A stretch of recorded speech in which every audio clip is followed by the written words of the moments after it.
Primero, darle la bienvenida a todos los oyentes, auditores, video auditores, etcétera, en esta tercera jornada.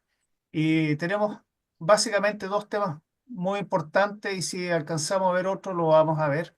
Uno se trata de un proyecto del avión boomless, es decir, un avión que carece de generar el boom sónico a una determinada altura, o por lo menos la propagación, que es el tema.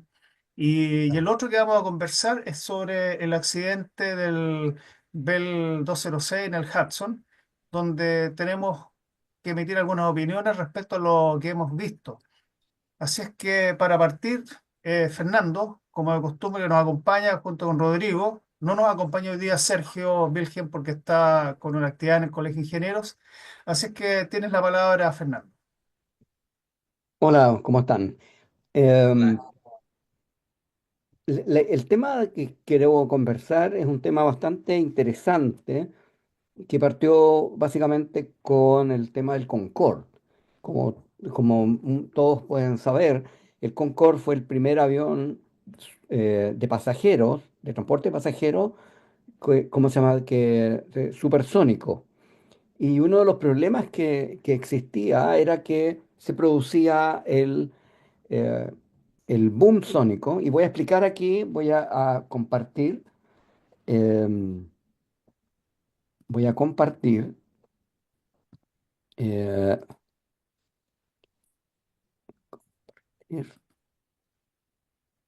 no sé si se ve, Sí, perfecto.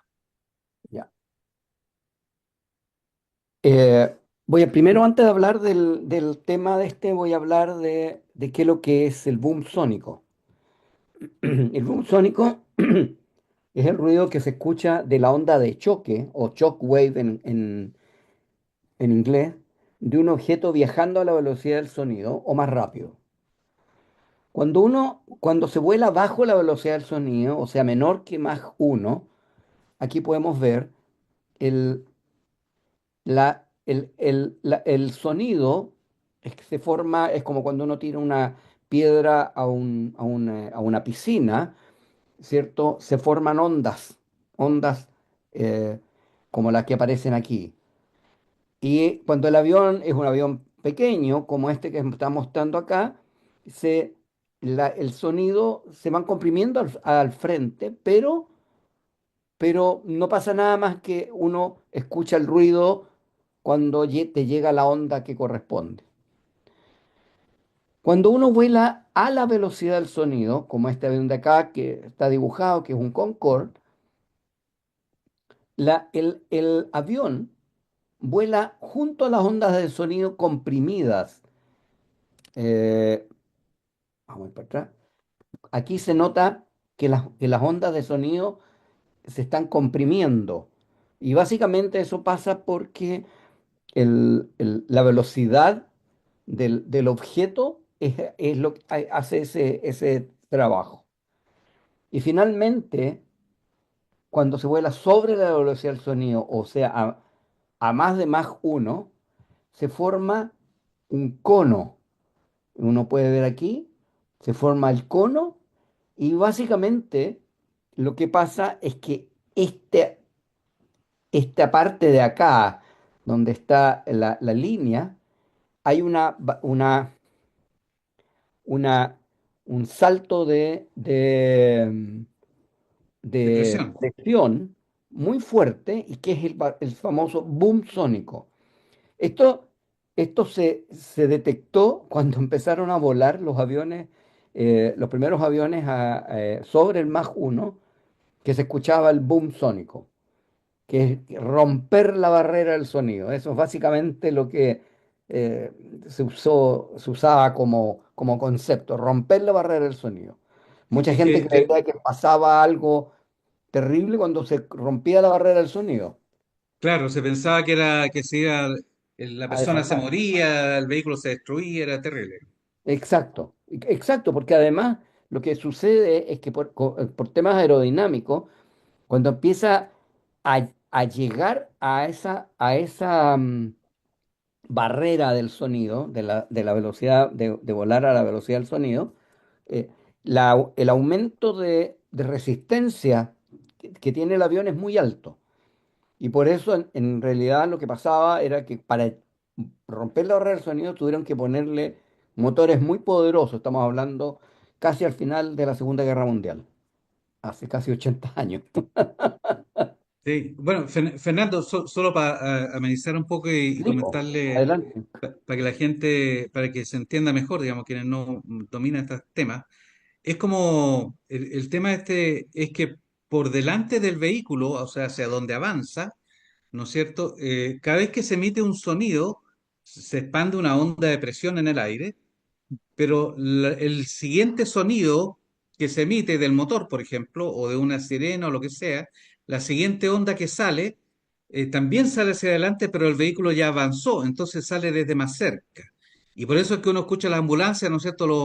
O los autos de carrera, ¿no es cierto? El sonido primero con una alta frecuencia, porque está recibiendo todas las ondas que se han venido acumulando, y después, a medida que el vehículo se aleja, uno siente las ondas más separadas, que es lo mismo que se ve acá en el dibujo, ¿no es cierto? Es como el Claro, efecto Doppler que se usa en electromagnetismo, ¿no es cierto? Así exacto. es. Oye, Bueno, el Fernando, problema, perdón, un paréntesis solamente respecto a lo que dice Rodrigo, también para amenizar un poco, porque mucha gente se pregunta si se escucha en la cabina o no se escucha el boom sónico y la serie boom, y la verdad es que no se escucha nada. Absolutamente nada.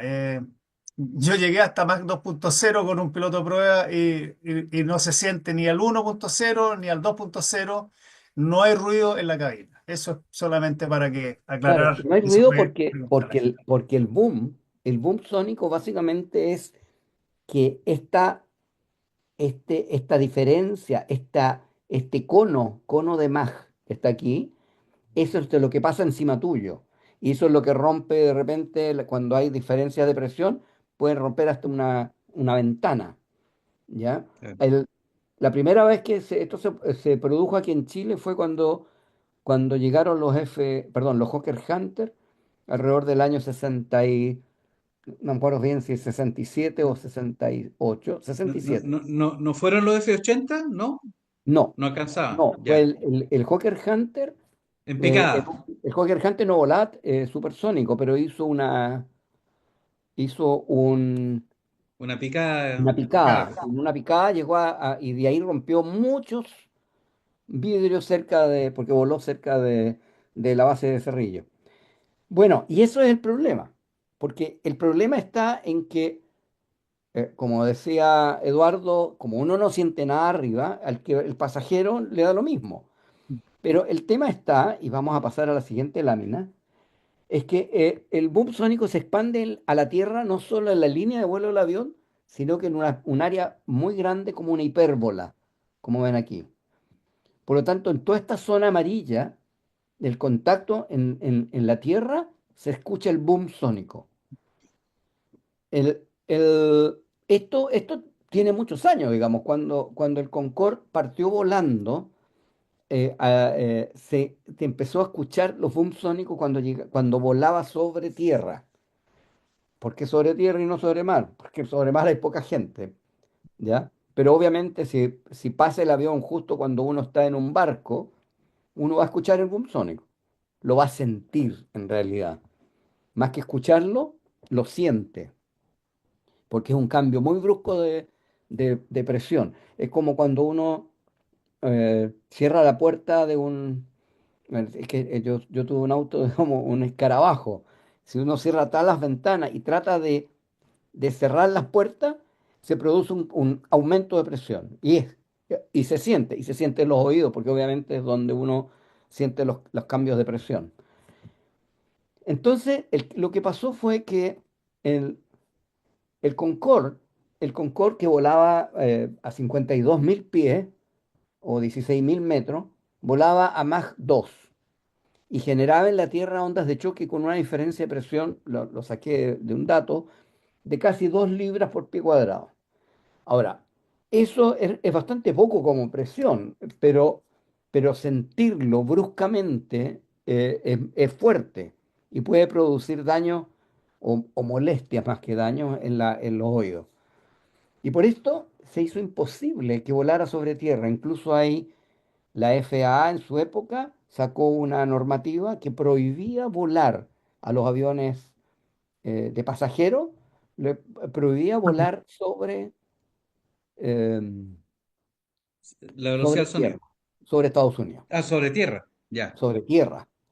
O sea, los aviones volaban, despegaban, por ejemplo, de Londres, de Heathrow, ¿cierto? Despegaban y volaban supersónico, cruzaban todo el Atlántico supersónico, pero llegar a Nueva York tenían que bajar la velocidad y aterrizar, eh, es- aterrizar con, ¿cómo se llama?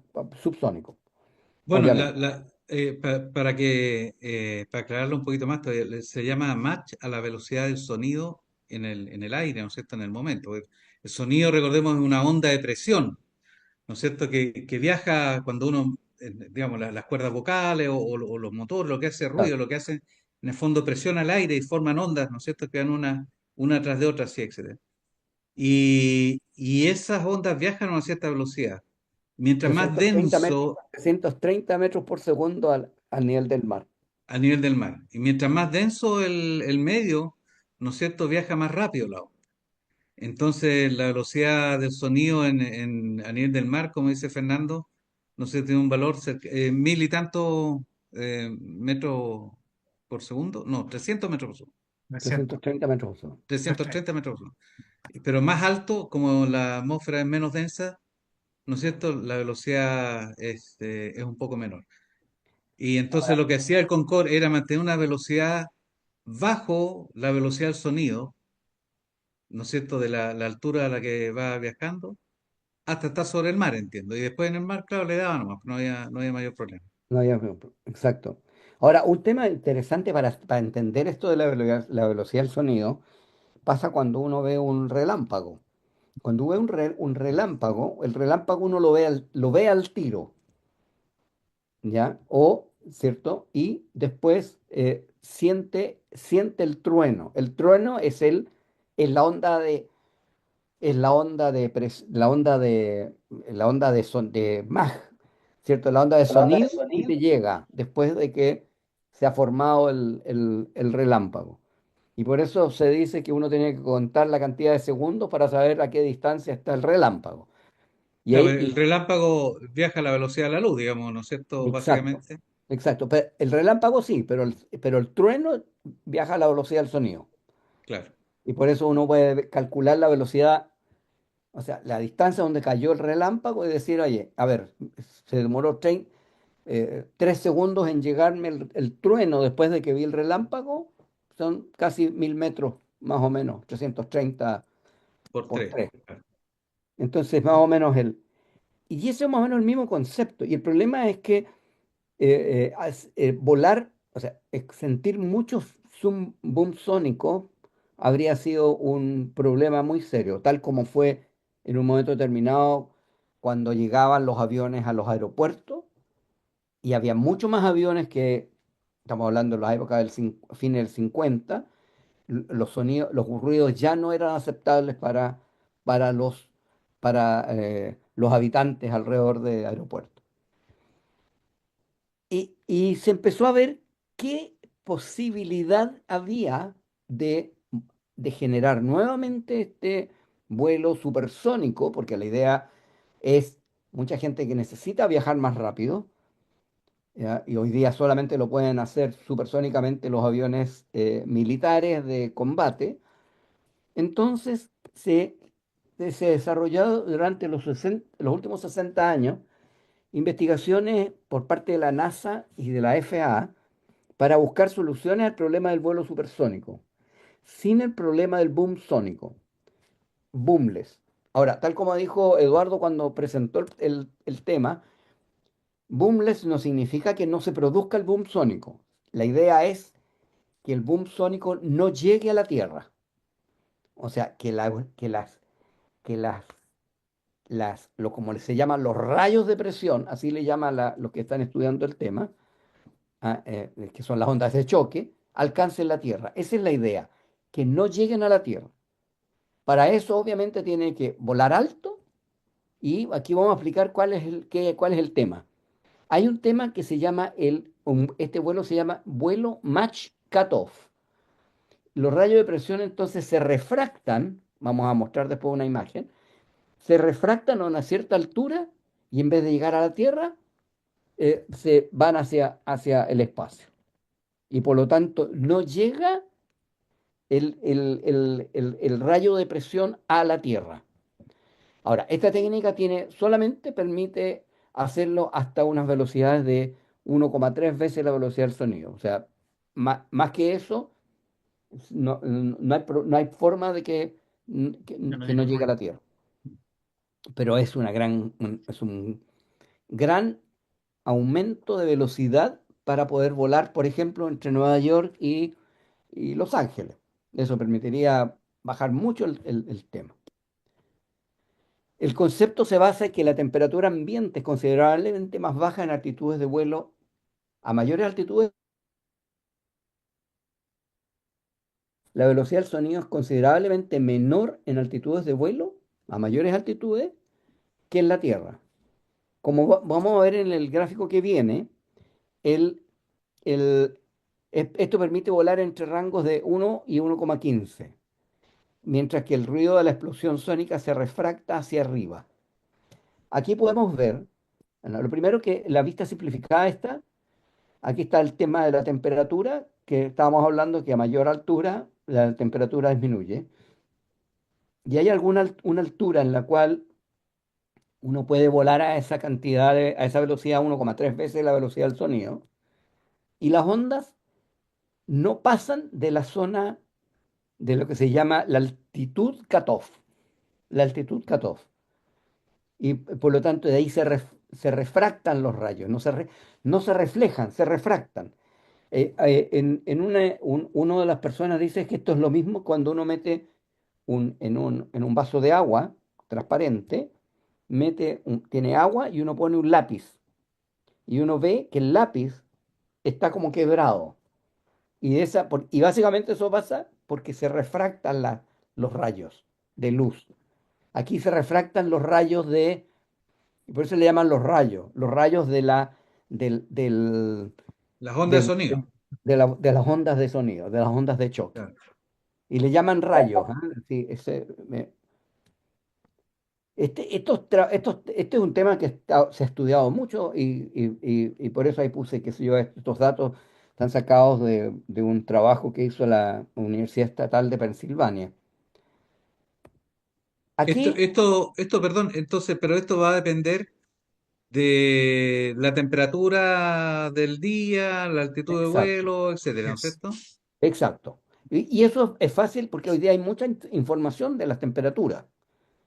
Entonces aquí, por ejemplo, bueno, hay una empresa que se llama Boom, que desarrolló un prototipo que voló hace como 2 o 3 meses, que se llama XB-1, que es el primer avión desarrollado por una empresa civil para vuelos supersónicos con fines civiles. O sea, alguien podrá decir, oye, pero ese avión, hoy día hay muchos aviones que vuelan supersónicamente, sí, pero este está desarrollado específicamente para este fin. Y el vuelo, básicamente, como decíamos, este es un dibujo de la misma empresa. Ellos vuelan a una altura y la idea es que la onda refractada se mantenga a ese cutoff. Hay todo un proceso y ellos están tratando de que se modifique la, la normativa de la FAA para permitir los vuelos de aviones supersónicos, disculpe, los vuelos supersónicos sobre tierra para aviones comerciales, porque ellos no pueden prohibir los vuelos supersónicos Militares. de aviones militares. Ahora, los aviones militares tampoco es que despeguen y pongan full potencia a menos que vayan a interceptar un avión enemigo. Entonces, aquí ellos usan este tema. ¿Cuál es el concepto de esto? El concepto es que una vez que lo logren, ellos han desarrollado técnicas, hay varios papers dando vuelta, cómo, cómo, cómo van a volar ellos. Seguramente van a volar igual como se vuela hoy día sabiendo las temperaturas de la Tierra. No sé, hablemos del caso de Estados Unidos, que es uno de los casos más, donde más se va a usar. Cruzar desde por decir algo, Nueva York hasta Los Ángeles. Ellos conocen perfectamente la situación de temperatura de todo Estados Unidos. Por lo tanto, ellos pueden saber a qué temperatura volar, perdón, a qué altura volar, disculpen, para que las ondas se refracten a la altitud que se llama la altitud de cutoff. Esa es la gran técnica. Y lo que ellos quieren es desarrollar un avión de esta forma, ¿ya? Que se llama el Overture. Ahora, alguien preguntaba en internet por qué esto no lo podía hacer el Concorde. Bueno, el Concorde es un avión de la con tecnología de la década del 60, con motores de la década del 60, motores muy poco controlables, ¿ya? Y por lo tanto, porque la idea es que todo esto sea controlado para evitar efectivamente que las ondas lleguen al suelo, porque ese es el negocio. O sea, si llegan las ondas al suelo, seguramente van a recibir multa las empresas. O sea, por eso tiene Claro. que volar como corresponde. Y quiero volver a recalcar algo. No es que el avión no produzca ondas de choque, no. El avión produce ondas de choque y la idea es que vuele a una altura especial. Y la gracia de todo lo que está haciendo Boom es decir, nosotros vamos a controlar los motores, la altura y todo para que se vuele a esa altura y se utilice esta técnica, porque es una técnica, no es este tema. Así que yo creo que es una muy, muy interesante forma de verlo. Hasta cuando voló el avión que les mostré delante, no lo había, no sabía que existía la técnica. Esto es el tema del boomless. Ya. No, Esperemos muy, que muy continúe interesante, bien. Fernando. Algunos solamente conceptos para la gente que no está muy interiorizada con el tema, es que efectivamente la velocidad del sonido depende de la temperatura. Y a medida que Claro, uno asciende, la temperatura disminuye. Y el número de Mach no es más que un cociente entre la velocidad del móvil, en este caso el desplazamiento de la aeronave, dividido por, en este caso, la velocidad del sonido. Entonces, local. así es simple. ¿Mm? Eso O es sea, para si viaja a aclarar. la velocidad del sonido es Mach 1, ¿correcto? Exactamente, exactamente. Y, y eso es lo interesante. Bueno, te agradecemos mucho, Fernando, por el aporte, porque este es un proyecto que en algún momento se va a cristalizar en esa aeronave que estamos viendo, porque va a permitir disminuir los viajes, sobre todo entre los continentes, porque viajar a Mach 1.3 incluso más. ¿Por qué? Porque en zonas sobre territorio marítimo, vamos a hablar sobre el océano, no hay construcciones en la superficie, por lo tanto posiblemente va a poder volar a alguna velocidad un poco superior. Pero llegar a lugares que están habitados y volar a más 1.3, 1.2 es bastante superior a lo que es hoy día, que es 0.7 más o menos. 0,85. Claro, la diferencia es notable. Entonces, Es los tiempos harta. es harto, el desplazamiento son bastante significativos. Así que, bueno, muy buen tema y yo creo que respecto a los vuelos supersónicos los vamos a poder seguir comentando en una siguiente etapa para entrar un poco más en la parte más, voy a decir, de concepto y compartir información sobre todo a quienes están interesados en aprender. Bien, Mire, perdón, sí, le quería compartir esta imagen. ¿Se ve o no? Sí, sí, se ve. es Este impresionante. hay varias imágenes de este estilo, ¿no es cierto? En aviones rápidos. Este es creo que el no sé, el B1. B1, el B1. B1, B1. Por eso me extrañó el nombre, el del XB1 civil. Bueno, este es el bombardero B1 de Estados Unidos. exacto, Y acá se ve un cono que se forma, ¿no es cierto? En la medida que por la diferencia de presión, ¿no es cierto? Se condensa el vapor en el aire. correcto. Si se fijan acá hay por encima de la cabina y aquí hay, bueno, y este es el tipo de cono que se forma también con las ondas de presión del sonido. Así Eso. es. Bonita Muy imagen. interesante, ¿eh? Bueno, el segundo punto, un punto eh, lamentable en realidad, el cual vamos a comentar, y el accidente que acaba de ocurrir en Estados Unidos, en Nueva York. Yo quisiera, a modo introductorio, mostrar algunos aspectos de esto, porque el tema de investigación de accidentes recobra mucha actualidad cuando se tienen sobre todo eventos de esta naturaleza y también se tienen las pruebas que permiten de alguna forma ir a la causa.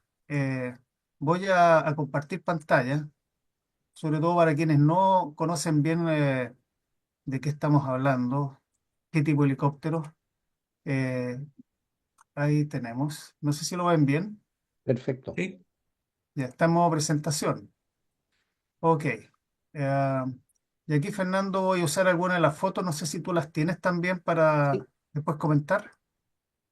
Eh, bueno, aquí arriba se nota el rotor principal. ¿Ah? perdón, Cómo este es un se... Bell, es un Bell Sí, Bell 206. exactamente. LR. 206. Es uno de los helicópteros civiles más utilizados tanto en en todo el mundo. Es un motor, además que es muy seguro, digamos. Es un helicóptero con un tiempo, o sea, es muy bueno y supera desde el Polo Norte hasta el Polo Sur. Sí. Bueno, tú tienes experiencia, antes de avanzar en el tema, en estos tipos de helicópteros. ¿Qué tal la confiabilidad de estos helicópteros en A ver, la general? confiabilidad de los Bell es altísima. Ellos fueron los que diseñaron el Bell 205, que es el 205, que es el Bell UH-1H, que combatió en la guerra de Vietnam. eh, Estamos hablando de los décadas del 60. Presente. Y es un avión, es un helicóptero que está hecho, o sea, es muy potente sus sistemas de engranaje, llamémoslo así, Ya, que son la transmisión, y sí, los motores también son bastante potentes. La gracia que tienen estos helicópteros es que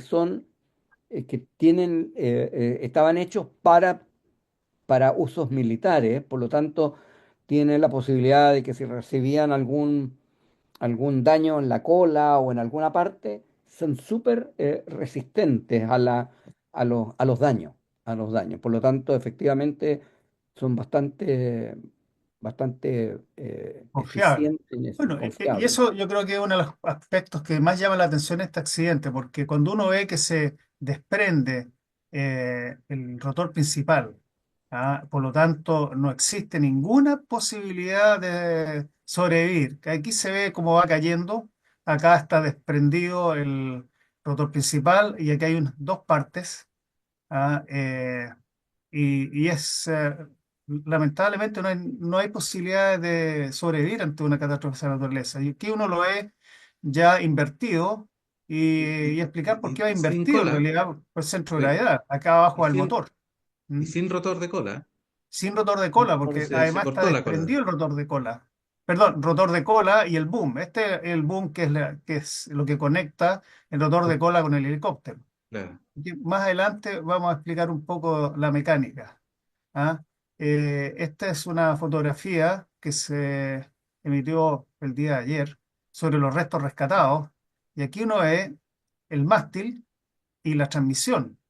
Y esto es extremadamente, voy a decir, relevante porque tal vez la parte más importante para poder definir cuál fue la causa. Porque esto va montado sobre el techo del helicóptero, que es una parte resistente, y se desprendió completa. Por lo tanto, la pregunta es cuál fue la causa de esto. ¿Ah?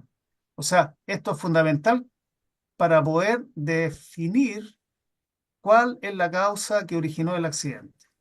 Y en esto hablamos de cualquier tipo de Y- accidente porque Sí. se requieren elementos probatorios para poder definir la causa.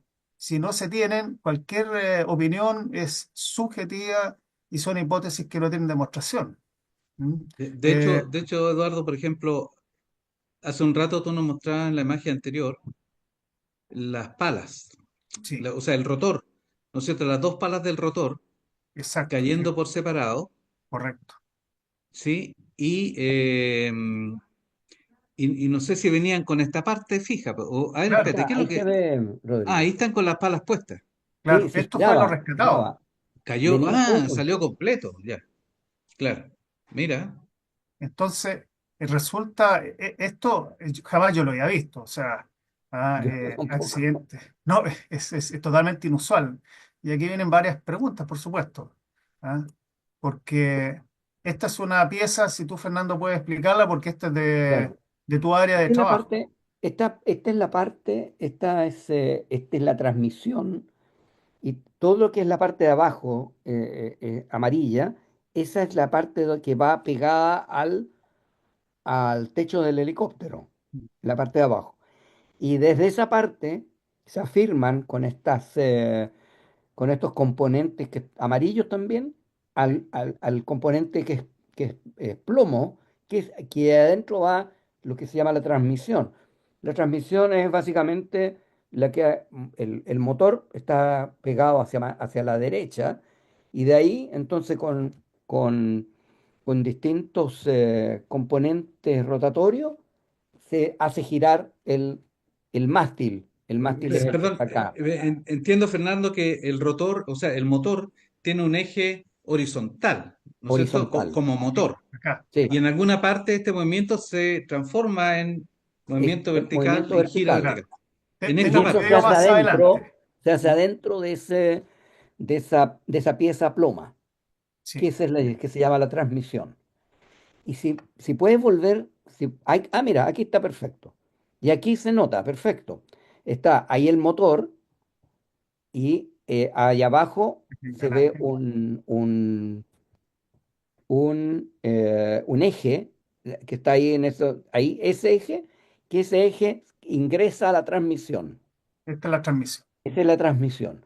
Y ese mueve lo que se llama el mástil. El mástil es como un mástil de bandera. Claro. Y en ese Esa es la mástil vertical. arriba se colocan las palas, que son las Sí. grandes, Claro. las Aquí van las grandes palas. hélices para la gente que no Sí. lo conoce. Entonces, si uno ve, además, justo ahí hay donde está la flecha ahí, unos componentes con los que se afirma Sí. el, la transmisión a la estructura del helicóptero, que es la estructura fija. Entonces, por eso Correcto. llama la atención. Normalmente, la primera impresión cuando se vio el accidente, se supuso que podrían haberse quebrado algunos de los componentes que afirman la transmisión.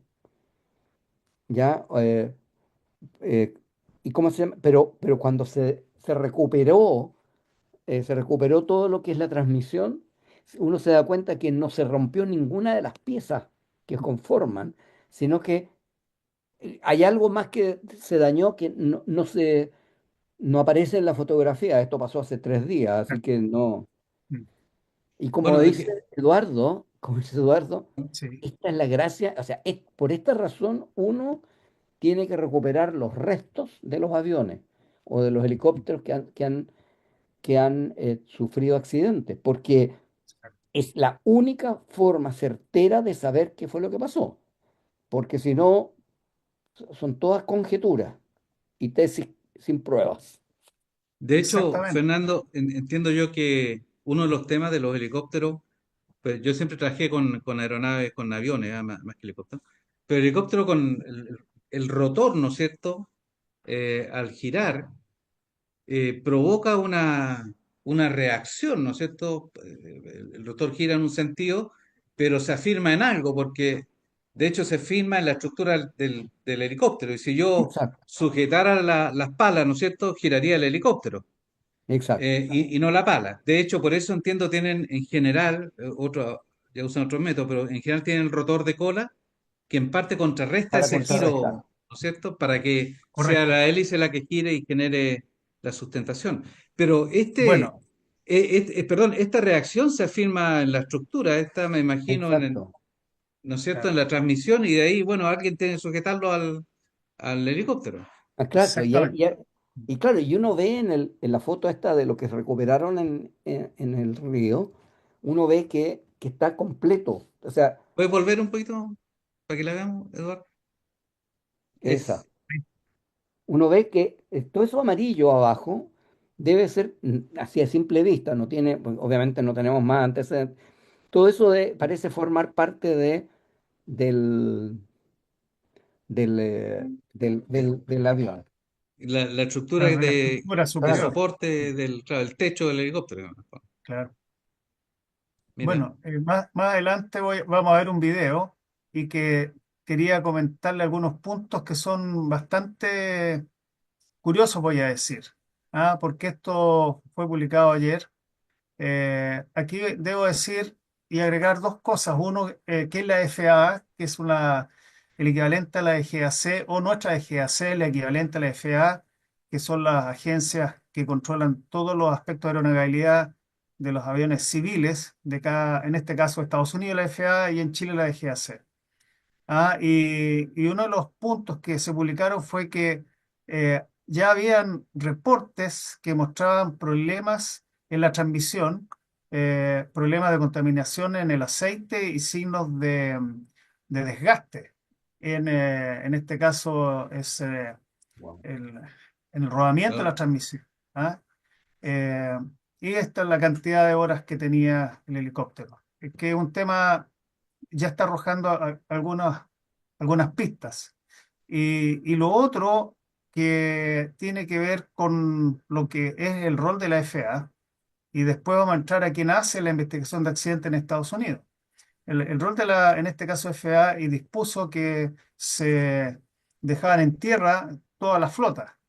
Y algo que Esa se empresa. conoció hace muy poco, y es interesante que uno de los responsables de la aeronave, y aquí indica, eh, que dispuso que de inmediato los helicópteros fueran dejados en tierra. ¿Mm? Ah, eh, y también el director de operaciones, y esto es un tema que llama la atención, porque el director de operaciones, cuando ocurre el accidente, producto que no se sabe la causa y se ve, a ver, son dos cosas acá. Uno, cuando uno ve un accidente catastrófico y que se ve que se desprenden partes, hay un tema de inmediato que llama mucho la atención. Distinto es cuando una aeronave tiene un accidente y no se tienen mayores detalles del por qué. Aquí se vio el tipo de accidente y voluntariamente el director de operaciones paró todos los vuelos. Y ocurre que la empresa lo despidió, ¿no? Al día siguiente la FAA lo que hace es dejarles en tierra a todos los helicópteros. Eso es un tema que no deja de ser interesante. Y quería perdón, entrar un poco, perdón, disculpa, Eduardo, sí, antes que entremos en los detalles de sí, verdad, si vuelves un poquito atrás, ¿no es A la- cierto? Aquí, eso. habla de que había evidencia de desgaste, ¿no es cierto?, del exacto, metal o en la de desgaste de transmisión. los rodamientos, hay que ver Claro, de qué ¿no es cierto?, en la transmisión.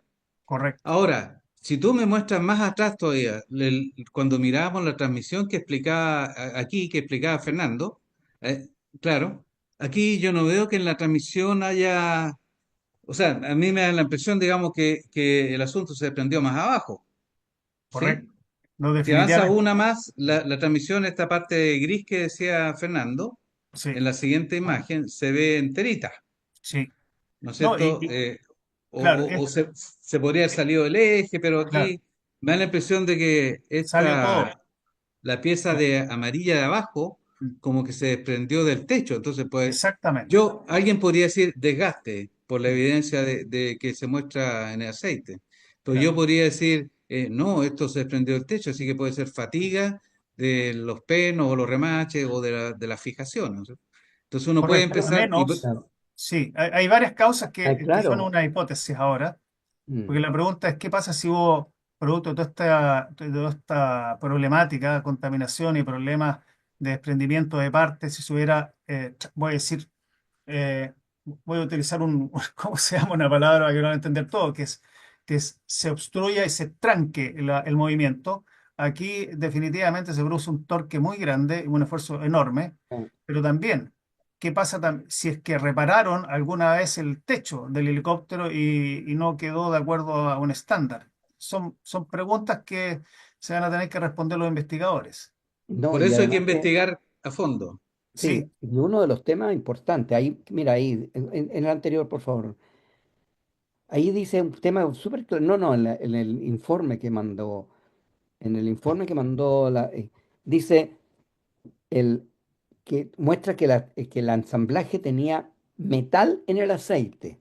sí, Entonces, ahora, el tema de, yo quería decir un detalle aquí, que tenga 12.700 horas de vuelo no es un punto, porque si tienes 12.700 horas de vuelo en forma, con un mantenimiento y un control de la operación como corresponde, como de acuerdo podría a lo que ser. dice el manual, no hay ningún problema, porque hay aviones con muchas más horas y helicópteros con muchas más horas que están volando sin Sí, problema. El tema es toda la presión que puede haber hecho, ¿cómo se llama? Los gerentes o los dueños de la empresa que está operando, como para decir, oye, mira, hay metal en el aceite. eh, Cuando uno encuentra metal en un motor, en el aceite de un motor, vale, todo el mundo sabe que hay un problema ahí y se para. exacto. E incluso uno tiene, si el operador le dice, mira, es que quiero seguir volando, mira, le dice, aquí hay un problema serio. O sea, cuando uno ve ya metal, es porque, para eso, es porque ya hay un desgaste mayor. Entonces, seguramente con esto otro de que haya echado al director de operaciones, el dueño, obviamente algo complicado hay. Entonces, creo que Oye, eso es importante. Sí. perdón, disculpa mi ignorancia. ¿Qué significa que se encontró que estaba flaking? Clacking es O sea, como virutas. porque, Claro, ah, como flakes son, Claro, son sí, como, ok, ¿cómo se llama? láminas Hojas, pequeñas. Claro, desgaste. hojas. como hojas, Mm. como hojas. Y Porque aquí dice desgaste, y esto es que, importante. claro, que dice que un Sí, rodamiento en la transmisión se encontró que está, o sea, revisaron el asunto, parece. Exacto. sí, Bueno, claro, o sea, en los rodamientos, es el problema, o sea, cuando tú tienes Sí, un rodamiento que no está funcionando bien, te genera, claro. Puede ser ahí por una deformación, claro. puede ser por exacto. muchas cosas. Ahora, yo no sé, pues, con la experiencia que todos tenemos, cuando hay una filtración de aceite es un problema Mm, y uno no puede hacerse el leso.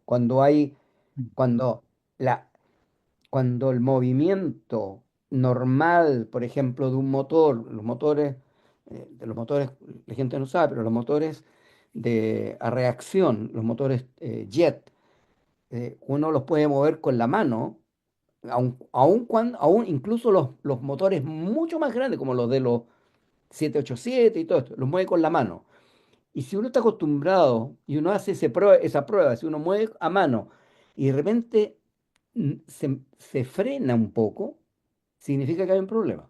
mm. Y todas esas pruebas, todas esas cosas van ayudando a que es como tomar la temperatura, po. Te toman la temperatura, te toman la presión, ¿cierto? Te revisan los pulmones. Eso es lo que uno hace en mantenimiento. Y, Así es. y uno dice, oye, ya, no, aquí hay un problema serio, abramos. ¿Ah? Así es. Entonces, de repente hay operadores que te dicen, no, pero si hemos volado así, no, ya, no. Si hay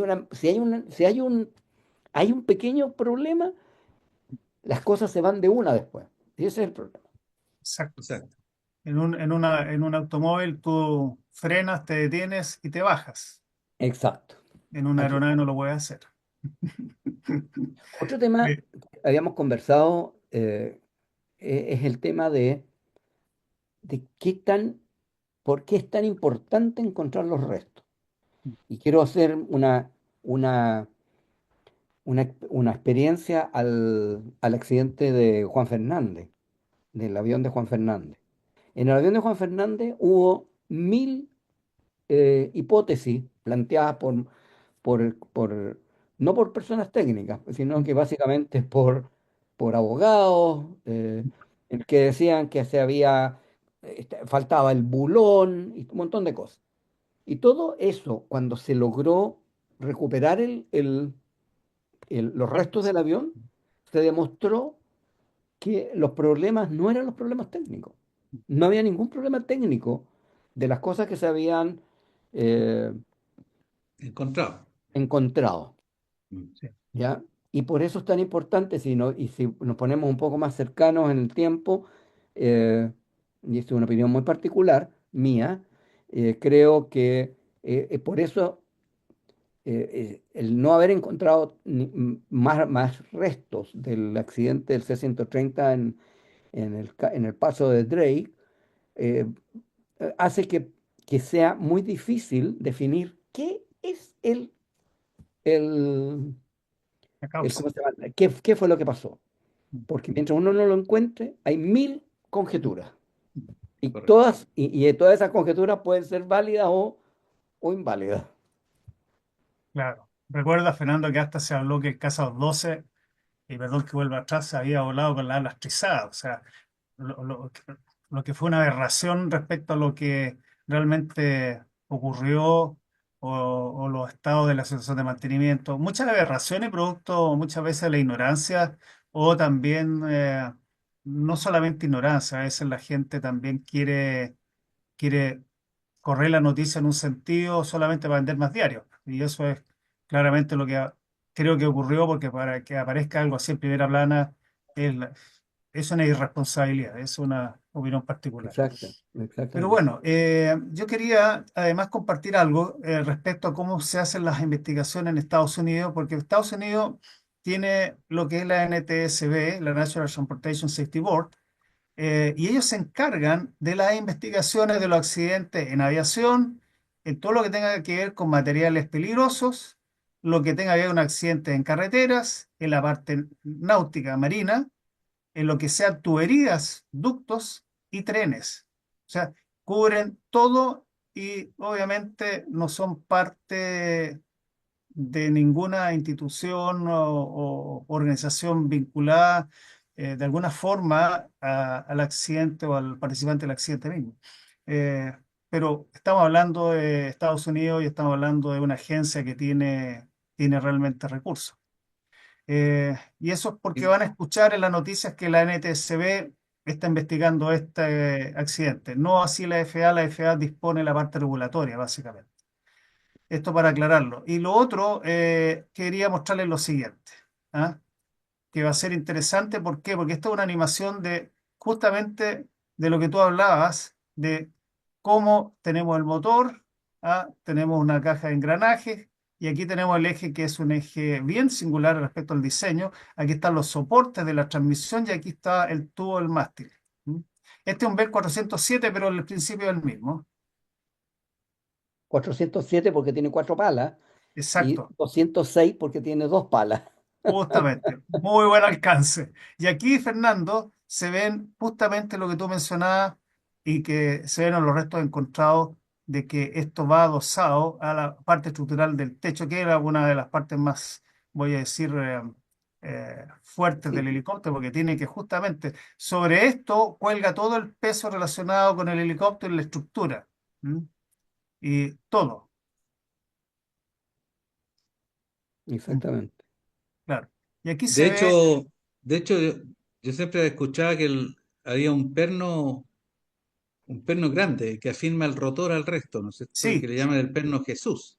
Porque Jesús uno no o perno alcanza de a hacer, Dios. si se O la Ujú. rompe, tuerca de digamos, no Dios, alcanza a hacer ni Jesus, y ya, claro, que sería todo. está Ah, ahí, claro, y que esa, ah, a ver, ese perno no se soltó porque obviamente uno No, ve las imágenes se fue de todo las esto. palas. se soltó todo. Exacto. La O sea, otra el cosa problema, que pasa normalmente también es que las palas se sueltan, se rompen, cada una. pero cada una. Pero aquí a mí me llamó cuando vi los primeros videos, cuando uno ve ¿cómo se llama?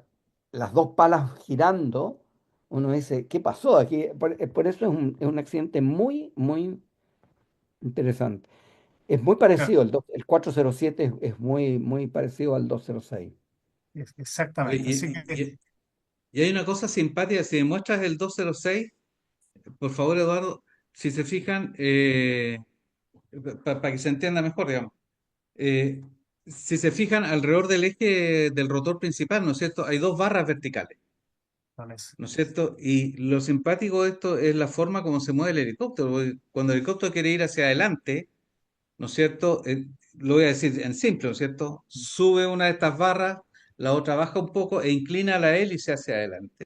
Claro, Pero la hélice está girando con una inercia tan grande, digamos que sigue plana. Y lo que se hace adelante es el helicóptero y por eso avanza, digamos. correcto. Es como un péndulo, ¿ya? Siempre está colgando como un péndulo de la hélice. Es bien Claro, interesante la aerodinámica del del helicóptero. Sí. helicóptero. Y no, y Bueno, normalmente cuando, yo no soy piloto no soy piloto, pero una vez volando un helicóptero me dijeron que lo llevara para ver y realmente el helicóptero cuelga Claro. llamémoslo De la de ahí. hélice. Y ¿Sí? como dices tú, Rodrigo, es un péndulo que se mueve para un lado u otro. Es una aerodinámica muy especial. exactamente. Aquí por lo menos se puede ver en la, perdón, aquí tengo un problema con con el video, que Ya, voy a colocarlo nuevamente y me van a disculpar, pero son temas netamente de Se la ve la mecánica. transmisión hacia el rotor de cola también. Claro, correcto. Justamente, entonces, aquí lo voy a dejar. Es un video que no es tan largo, pero es interesante ir conversando sobre justamente los componentes. Esto es esta es la turbina y ahí se muestra cómo está conectada mecánicamente a todos los ejes que transmiten la potencia, ¿ah? Al rotor de cola, que hace girar la cola, y al rotor principal. ¿Mm? Y tiene algunos componentes bien especiales porque si hay algún problema con el motor, la idea es que el rotor de cola siga por inercia girando y posteriormente también el rotor principal exacto. pa- para poder conducir una emergencia y que le llaman la autorrotación. Para la autorrotación necesita que todo esto gire en forma independiente y para eso Mira, tienen algunos ahí mecanismos. está todo eso, cómo se afirma la Sí, caja. claro. Y el rotor brake básicamente actúa para poder frenar el movimiento del rotor de cola eh, cuando aterriza y que no Bueno, siga no rotando. sigue girando. Sí, De Qué hecho, bueno aquí que me da. por lo que se ve, parece que, digamos, digamos en la práctica, al final lo que pasa es que las fijaciones de la estructura de la aeronave al rotor, ¿no es cierto?, no resistieron el torque en algún momento y se dieron y esto se salió. Ahora, las Exacto. razones, Son como las que decían hay. ustedes, son múltiples. claro. O sea, puede Esa es la ser pregunta, varias, la causa. la ¿Mm? causa. Porque todo esto que vemos acá es lo que desapareció completo. Claro, ¿Mm?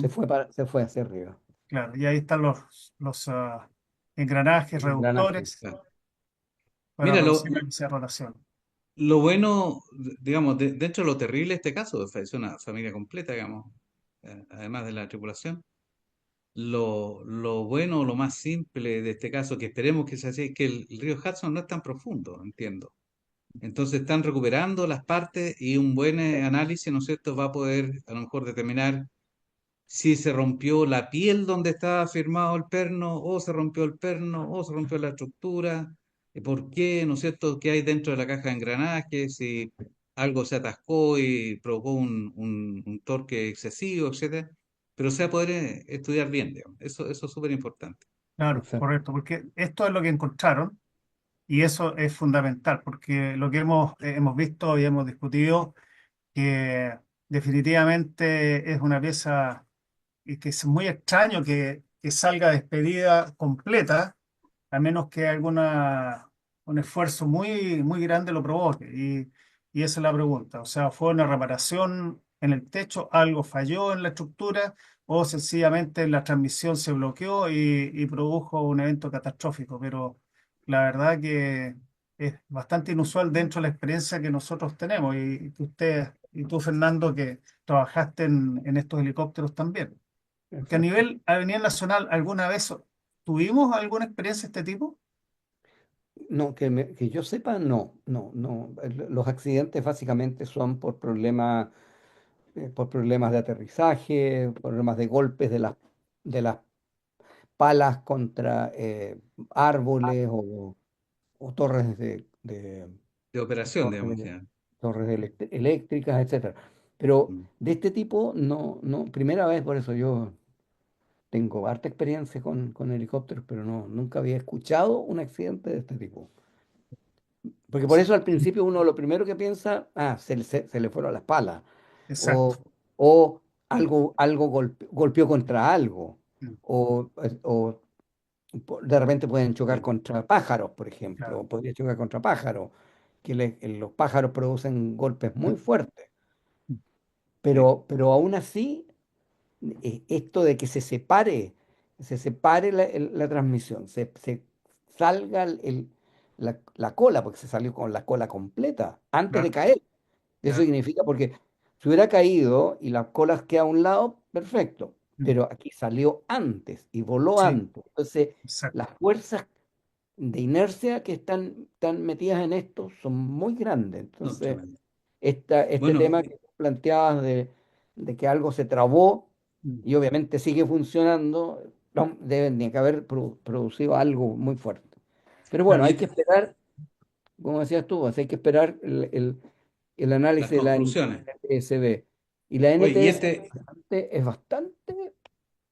es bastante clara cuando detecta problemas. Y le pega palos a todo el mundo, a la FAA, a los fabricantes, a los operadores, a distintas partes del gobierno. Lo que pasó además con el accidente del choque ahí cerca de Washington, del el helicóptero y el avión, aeropuerto digamos. de Reagan. Mm. sí. Oye, y este tipo de accidente es el tipo de accidente en que nadie alcanza a hacer nada, pues.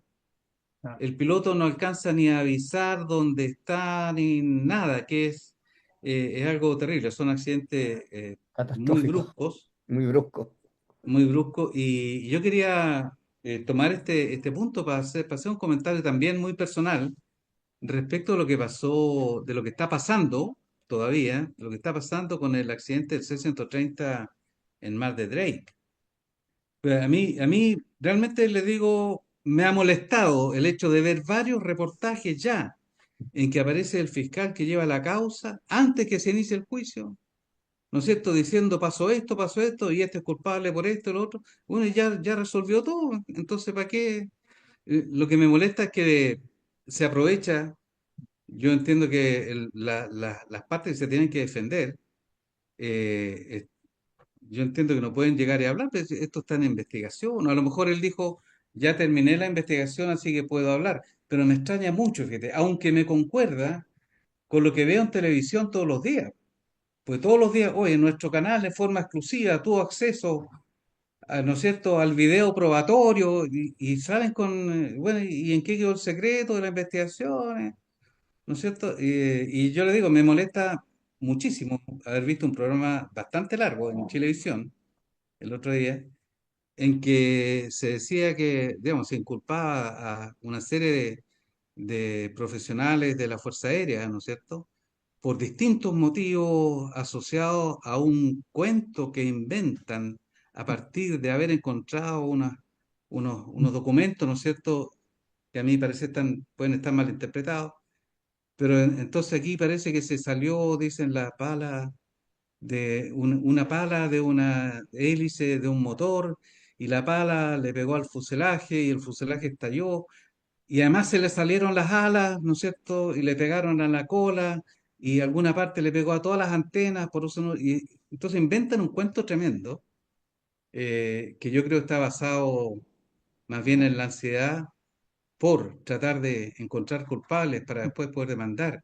incluso demandar al Estado seguramente, ¿no es cierto?, para obtener dinero, pero lo hacen a costa de inculpar a una serie de personas antes que se haga el juicio y antes que se puedan defender. Y bueno, aprovechándose del sufrimiento de los familiares, y a los familiares dicen, no, si esto fue, así que aquí los vamos a compensar. Lo encuentro terrible, fíjate, realmente terrible, porque ese es un accidente en que un avión, claro, como la mayoría de los aviones, puede tener algunas cosas pendientes de mantenimiento que son autorizadas por la gente que sabe, ¿no es cierto? Pero resulta el avión se metió en una tormenta, ¿no es cierto?, que el piloto trató de evitar volando más alto, y viajando más rápido de lo que se hace normalmente, igual lo pilló la tormenta y entre medio de la tormenta el avión desaparece. Y esto que desaparece es porque, digamos, hay un último reporte automático de velocidad, altitud, ¿no es cierto?, de un sistema automático que tiene el avión que se iba todo más o menos bien. Y antes del siguiente reporte, que eran 5 minutos después, ¿no es cierto?, el avión desaparece. ¿Y por qué lo saco a colación ahora? Porque también es un accidente de estos bruscos, en que si al avión le hubiese fallado un motor, el piloto, bueno, corta el motor, hay incendio, corta el combustible, corta el motor, sigue volando, avisa, ¿no es cierto? Si tiene cualquier otro problema, siempre tiene la posibilidad de avisar. Pero hay algunas cosas en las cuales es imposible avisar, que es cuando se pierde el control. Entonces, aquí claramente el avión perdió el piloto perdió el control del avión en algún momento. Y algo pasó, pero lamentablemente no podemos saber qué, pues no se han Claro. recuperado restos suficientes. Así que Bueno, inventar cosas para culpar a gente lo encuentro muy feo, sí. sobre todo de la justicia. Bueno, no voy a opinar nada por No, motivos que no puedo explicar en ese no estos es momentos. personal. Sí. No, tú tienes la libertad de opinar. Yo en mi condición no puedo, no voy a hablar el tema, me encantaría, eh, pero este accidente me recuerda a lo que pasó en el caso 12, que, que pudiera ser un similar. Mientras no se defina la investigación seria, uno no puede emitir opiniones livianas. Y lo otro que yo no sé qué pasa, y esto es a modo de cualquier ciudadano, que cuando se supone que están las investigaciones, ¿por qué sea la prensa? ¿Por qué se filtra tanto datos y no pasa nada? O sea, eso me tiene bien, pues, yo voy a decir, sorprendido, porque se supone que las investigaciones son reservadas y determinados antecedentes no pueden andar en la prensa, o sea, y no pueden andar en la prensa en forma tan amplia como se ha visto. Y la pregunta es a qué nivel de responsabilidad son esas, voy a decir, informaciones que se han emitido. Eso es lo que yo puedo opinar en forma, voy a Mira, Bueno, decir, el de tema, hecho, este objetiva. reportaje, perdón, decía bien cortito, que se le preguntó a la Fuerza Aérea y la Fuerza Aérea no opinó. Claro. Lógico, pues si están en medio de la Obvio. investigación, ¿cómo van a estar dando opinión? no, y Exactamente, además claro. hay un tema súper terrible.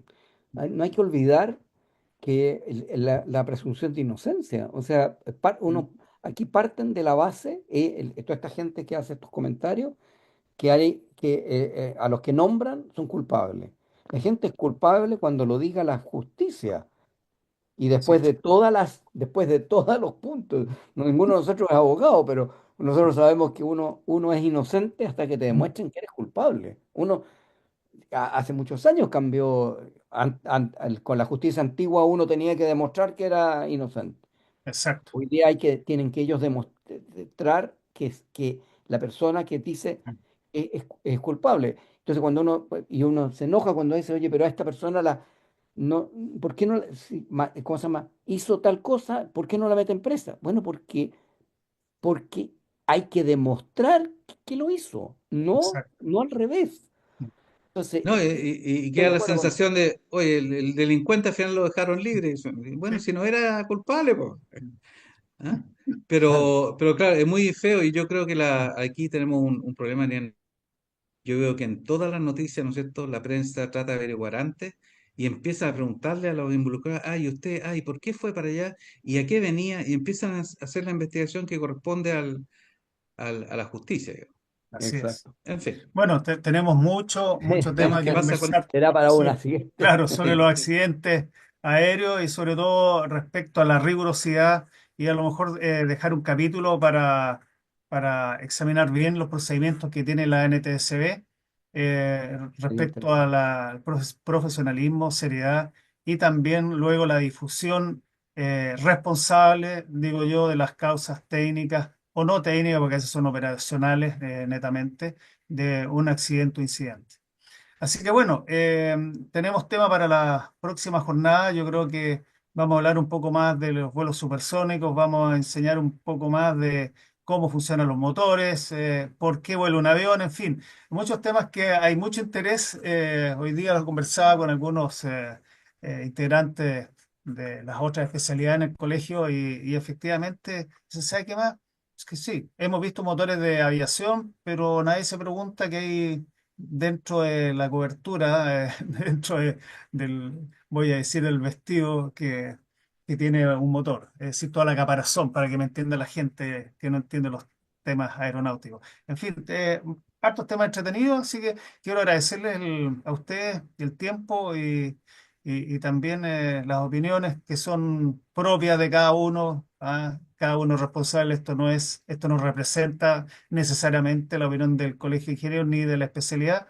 Donde sí tenemos apertura completa es que cada uno dé opiniones sobre los temas que estamos viendo. Así que, Fernando, muchas gracias y Rodrigo, muchas gracias y nos vemos en la Gracias. próxima jornada. Ya, pues, muchas Así que Gracias, gracias. hasta Eduardo. pronto. Gracias. Nos Adiós. vemos. Chao, Chao. chao.